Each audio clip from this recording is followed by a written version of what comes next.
Hey everybody, trying to bring everybody up to speed on some things that are going on. Touch up on a few topics as far as what's going on with the Reinvention Center, what's going on with juvenile justice, what's going on in Mount Bayou with the CAP. There's just so many things going on. We got so many irons in the fire. As you see, James and Lisa were in Maryland, and so they're going to be doing the show for Maryland this week. So yeah, I'll be the only one out of town, out of pocket, but I'll be at home.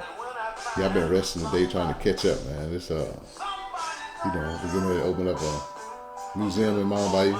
Getting ready to redo the Catholic school. We're getting ready to redo a youth center. So there's going to be a lot of things going on in Mount Bayou. So I just really want to, pay homage to our leaders. Whoever wins on Tuesday, it doesn't matter. You know what I mean? We have to support them at all costs in every way. Give them our undivided attention and just support them any way we can. It doesn't matter what past blood has been, man, or what past things have been. Just get out and support them, man. Just make sure you vote. If you don't vote, you ain't got nothing to say about what's going on, about what the current mayor is doing, or what the future mayor is doing, if there is a future mayor. So just get out and vote, man. Get out and support. I'm going to be raffling out 3 shirts. Be 2 large and 1 extra large for Juneteenth. I'm going to post a flyer immediately after our second show. And I'm going to post my PayPal and my Cash App link. And it's to help out with the efforts of the Reinvention Center, so we can, maybe I can start a chapter here in Mississippi along with James Jones and Lisa Riley. It's just so much that needs to be done, that has to be done, that we can't do it all. You know what I mean? And as I always tell people, man, it costs a lot of money, man, to to fight for somebody. Marcus Boyd, just to get attorneys to even look at your case, it costs money up front. And then so many people have gotten out, man, and forgotten about these guys who they left behind. Really good people, man. You're so happy with your freedom, you just walked off and left them, like as if you didn't go through the struggle. Now, one of the things I want to talk about is the juvenile justice system across the country, especially Mississippi, and so many, man. I was reading some stories of a couple youngsters that's incarcerated. One of them is Kejorium McKnight. I want y'all to look it up. It's Kejorium McKnight, McKnight. The man was locked up when he was 14. It was already proven by his mother, the doctors and his mother, that he had a behavioral problem. Yet and still, they questioned him out of the presence of an adult when he was 14 years old and gave him a life sentence. I mean, not a life sentence, 20 years. It's been since reduced, but still, you're talking about 14 years old. It's Dedrick Small that has a life sentence. That's a little youngster in Tunica.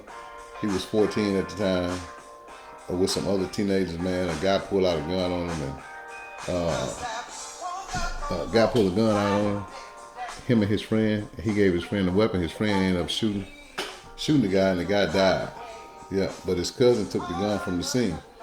I'm sure the cameras are, but the prosecutors don't want to dig because they got their suspect. They just want a man to go to jail. But we talking about a 14-year-old that's been down 6 years. 6 years. Hasn't had one incident report. Passed the ACT, man. He got a letter. He did so good on the ACT that Ole Miss wrote him and said they would like him to take some correspondence course. We're talking about a guy who came in when he was 14, deal with the horrors of prison, man. They had to lock him down. It's in Mississippi, they put him in juvenile detention until they turn of age. So he's on lockdown 23-1. And we already know the effects of 23 hours in one lockdown. I spent 18 months on 23 hours in one lockdown. But I was just so far into my bed that it was something that not that I was used to. It was just a storm that I had to weather.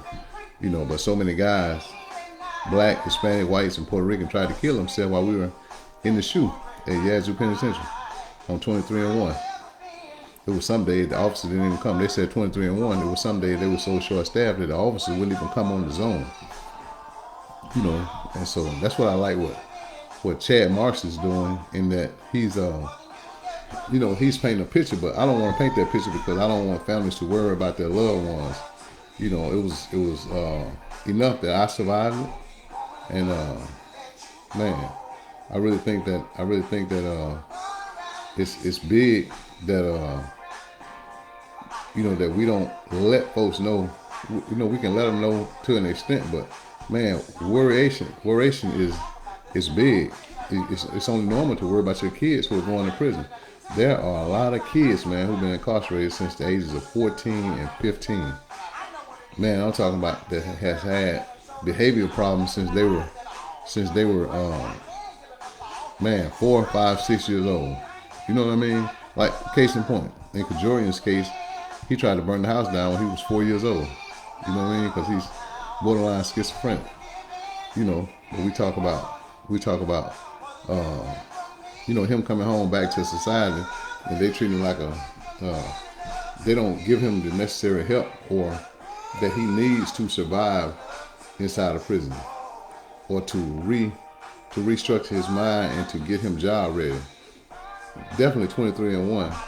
It's not the way, because you're talking about, you want to let him out, man. You're going to let him out the cage, and he's going to be running wild, and it's just going to be chaos, man. It's going to be hard for him to get away. We got people that like Rukia in Jackson, Rukia Lumumba, that's the mayor's sister, and Barry Howard, Peter Cott, and some people who are lining things up for him to come out. But that's just one person. There's so many juveniles that are ready to get out this year, man. I'm talking about some really astute, educated young men, man, that are getting out this year.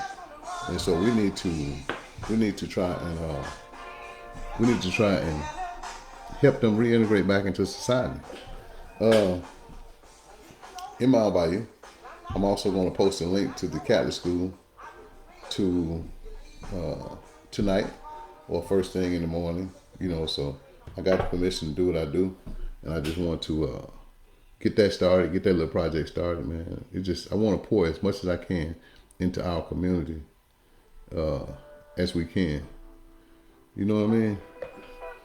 I just think it's man, life is a struggle, man. Especially coming from incarceration to the streets. A lot of people think that we do the Reinvention Center just to get showtime, airtime, or whatever. They think Chad Marks do it to highlight and glorify the ills and pains that goes on in prison. There are a lot of killings in prison. There are a lot of people who die in prison from old age, just feds in the state. So I just think that we, as a people, have to, man, take notice to that and become a part of ending mass incarceration. There are a lot of women who are incarcerated with a life sentence, man. No mother should be in prison for a life sentence. You look at Switzerland, for murder, the max sentence they're going to give you is 20 years. It's 20 years. You got women who've been locked up 30, 35 years, man. First time offender. You know what I mean? Murder, aggravated assault, robbery, and stuff like that. But they've been locked up 30-some years. They're going to be old when they get out, man. So they're going to be part of a geriatric program that we're going to have to take care of once they come out. I just think that we got to do better as a society. We got to do better as a community to check out, to check on those people. You know what I mean? And it's ridiculous, man. It's ridiculous. I think that it's utterly ridiculous that we lock our youths up for a life sentence at the age of 14 and 15. And, that's, even though they got a life with parole, the parole board is undermanned and understaffed. So, man, what are they going to do? What are they going to do, man? What are they going to do? So just join us in a few minutes at the Reinvention Center. Join us and just let us pour into your mind and just kind of listen without being judgmental. If you got somebody that you want to fight for or anything, reach out to one of us, myself, James Jones from the Reinvention Center, and Lisa Riley from Breaking Silence. So I just think that it's imperative that, that we do this. You know what I mean? But on this beautiful Sunday, man, I'm going to get ready to switch over. My equipment is not it's up to par, so I'm gonna switch over to my phone and try to see everything. I just really, man, follow my page and you'll see for the Juneteenth shirt. We're gonna raffle it all live on Juneteenth. You know what I mean? At 9 a.m. You know, so we'll do that. We'll do that. And what I do, I'll ship everybody's shirt out too, man. And it's timeless, man. Just like the Tulsa shirt. When you got a Tulsa shirt, it's timeless. 100 years is 100 years is 100 years.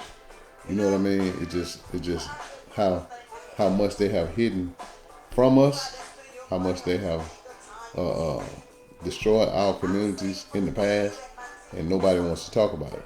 Nobody wants to address those. Nobody wants to address Elaine, Arkansas. Nobody wants to address Kent State. Nobody wants to address Red Summer. It's just so many places, people, and things that are going on around us that nobody wants to address. You know what I mean? Yeah. But I'm gonna click off here, man. It was really good talking to you, man. Just watch it later. Just come on, join us, man. Come on, join us at the Reinvention Center. All right? Thank you, man.